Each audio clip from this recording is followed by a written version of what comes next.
Hello guys, आज हम लोग पढ़ेंगे लंबवृत्तीय बेलन। सबसे पहले वृत्त और लंबवृत्तीय बेलन।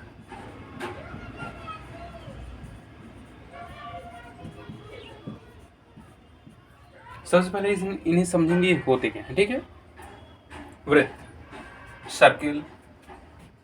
ठीक है, जैसे हमारे पास साइकिल का पहिया है या फिर रोटी या फिर सिक्का या फिर ये हमारा प्यारा सा कड़ा।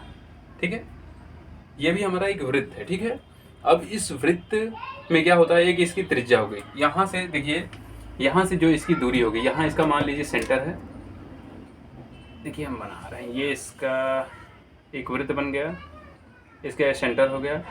अब इस सेंटर से यहाँ से, मतलब यहाँ से इस सेंटर से इसकी हर जगह दूरी बराबर होगी। ये आर बराबर होगी, ये आर बराबर होगी, बराबर हर जगह बराबर होगी। ठीक है, ये जब हर जगह बराबर होगी तभी हम इसे वृत्त कहेंगे, ना कि इसे हम वृत्त नहीं कहेंगे। ठीक है, इसे हम आकृति कहेंगे, लेकिन ये वृत्त नहीं है, क्योंकि ये हमारा जिसकी त्रिज्या किसी भी एक बिंदु से खींची गई सभी रेखाएं बराबर हों तो वह हमारा, सभी त्रिज्याएं बराबर हो तो वह हमारा क्या होता है, वृत्त होता है। ठीक है, तो वृत्त आप समझ में आ गया। एक इसकी एक निश्चित दूरी है, निश्चित हर एक बिंदु से, सेंटर से इसकी ये भी R1, मतलब यहाँ से यहाँ तक की एक निश्चित दूरी है। ठीक है, अब निश्चित दूरी है तो इसे हम क्या कहेंगे, वृत्त। जैसे हमारा इसके देखिए अब वृत्त है, वृत्त की जैसे ये किनारे यहाँ से यहाँ तक। ठीक है, जैसे साइकिल का एक पहिया होता है, साइकिल का पहिया जब एक राउंड होता है तो उसे हम क्या बोलते हैं, परिधि। ठीक है, तो परिधि में हम क्या करते हैं, परिधि निकालने के लिए सूत्र क्या होता है, वृत्त की परिधि 2πr।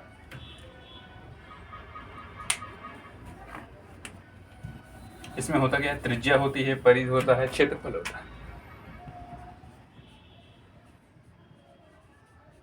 त्रिज्या को हम r रेडियस से करते हैं डिनोट, और परिधि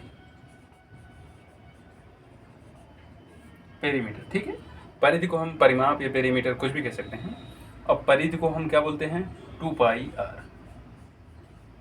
ठीक है, परिधि हो गया। अब इसका क्षेत्रफल, मान लीजिए हमें पानी लगाना है। ठीक है, पानी लगाना है, मान लीजिए हमारे पास कोई भी, मतलब रोटी है, रोटी या सिक्का।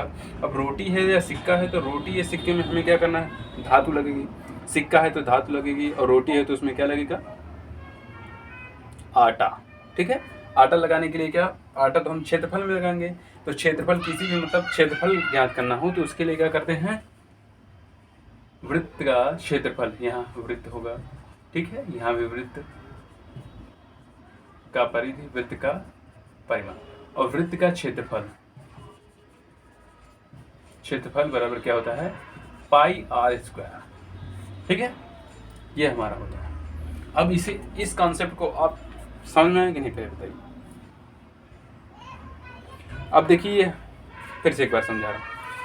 कोई भी गोल चीज होती है जिसकी त्रिज्या एक सेंटर, केंद्र से इसकी त्रिज्या हर जगह बराबर हो तो वही हमारा क्या होता है, वृत्त होता है। ठीक है, ठीक इस वृत्त की तरह, और इसकी जैसे नहीं, ये हमारा वृत्त नहीं होता। ठीक है, इसकी त्रिज्या हर जगह बराबर नहीं होती, ये त्रिज्या अलग है, ये अलग है, ये अलग है, ये अलग है, ये अलग, सब अलग है। ठीक है, लेकिन यहाँ पे सभी R1 = R2, R2, R3, R4। ठीक है, सभी त्रिज्याएं एक से वृत्त की त्रिज्या R, वृत्त का परिधि 2πr, वृत्त का क्षेत्रफल πr²। अब हमारे पास क्या आता है, लंबवृत्तीय बेलन। लंबवृत्तीय बेलन, ये तो आपको याद हो गया। जैसे हमारे पास दो वृत्त हो जाएं, एक वृत्त ये, एक ये, और खींच लेते हैं,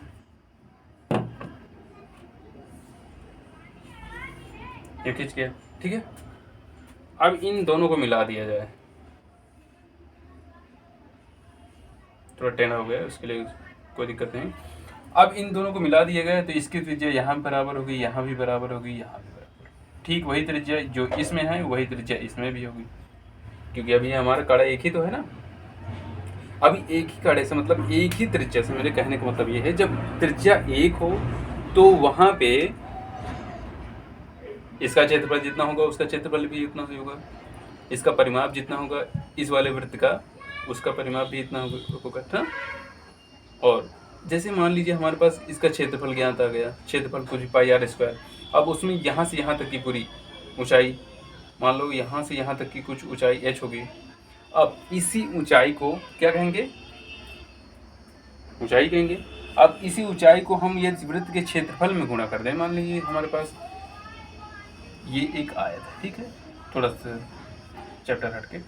जैसे मान लीजिए हमारे पास 1 ईंट, 2 ईंट, 3 ईंट, 4 ईंट, ठीक है, 4 ईंट है हमारे पास, कुल 4 ईंट है। अब हमारे पास इसी तरह की 10 ईंटों के खाने हों, मतलब एक खाने में 4 हैं, तो 10 हो तो कितना होगा, 10 गुणे 4, 10 गुणे 4 ही तो होगा ना। ठीक उसी प्रकार मान लीजिए इसका क्षेत्रफल पाई आर स्क्वायर है, उसी में यदि h से गुणा कर दें तो पाई आर स्क्वायर, इसका पूरा आयतन निकल आएगा क्या, मेरी बात समझिए, पूरा आयतन निकल आएगा ना। अब मैं आप लोग को एक दूसरा तरीका समझा रहा हूँ। ये हमारा प्यारा सा डिब्बा है, ठीक है। अब इस डिब्बे से देखिए, जो त्रिज्या यहाँ होगी वही त्रिज्या यहाँ है, जो ये वृत्त है वही वृत्त ये भी है।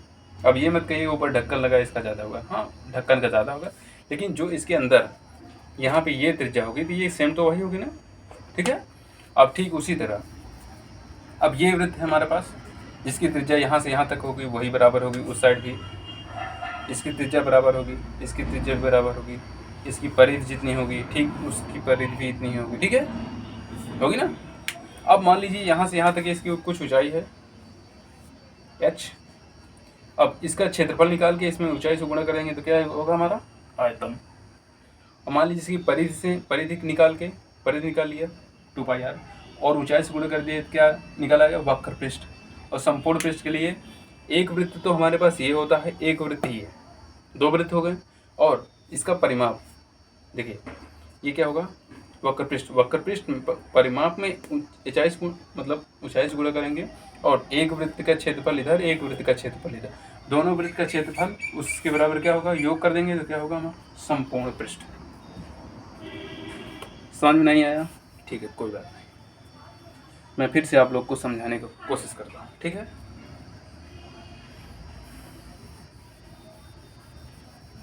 अभी इस चित्र में नहीं समझ में आया, अब मैं जो बना रहा हूँ उसमें समझ में आएगा आपको, ठीक है। इसमें कुछ समझ में आ रहा है क्या, बेशक आएगा, ठीक है।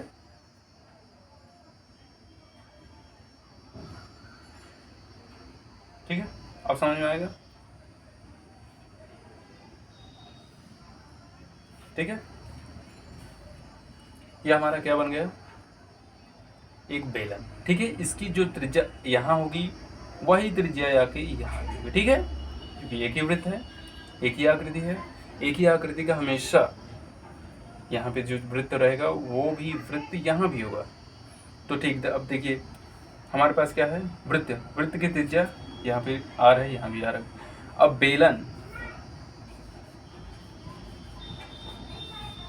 बेलन का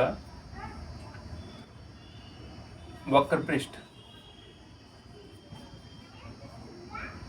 ठीक है, बेलन का वक्र पृष्ठ क्या होता है, ये हमारा परिमाप है। परिमाप में केवल ऊंचाई गुणा कर देंगे बस, 2 पाई आर इंटू एच, तो क्या होगा 2 पाई आर एच।